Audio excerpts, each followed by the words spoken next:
Ambasadori i Shteteve të Bashkuara të Amerikës Aleksandr Arvizu i bën apel klasës politike shqiptare që të përqafojë reformat për të ecur përpara. Diplomati amerikan bëri të qartë se aktorët kryesor politik duhet të kenë vullnetin dhe angazhimin për të ndërmarrë reforma të cilat do të çojnë përpara integrimin e Shqipërisë në Bashkimin Evropian. Sipas ambasadorit amerikan, Shqipëria duhet të ndjekë të njëjtën rrugë që ka ndjekur Kroacia dhe Slovenia. Dua të them se është shumë e rëndësishme që njerëzit të përqafojnë reformat dhe të ecin përpara. Kjo duhet të jetë një përpjekje kombëtare. E di që njerëzit do të thonë se kjo është e vështirë për t'u arritur, por nëse shohim në të shkuarën e afërt të fqinjve si Kroacia dhe Slovenia, do të shohim se ata kanë pasur pengesa, por kanë ditur t'i kalojnë. Nuk ka absolutisht asnjë arsye pse kjo gjë të mos ndodhë në Shqipëri.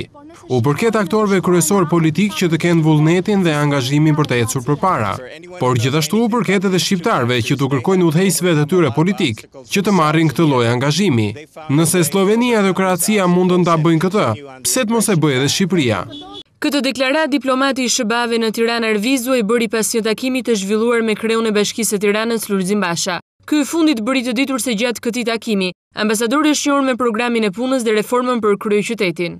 E informova për prioritetet e punës tonë në drejtimet kryesore, në zhvillimin ekonomik të Tiranës dhe rritjen e shanseve për punësim, në përmirësimin e cilësisë jetës nëpërmjet ndërhyrjeve urbane dhe nëpërmjet një qeverisje më transparente, më efikase.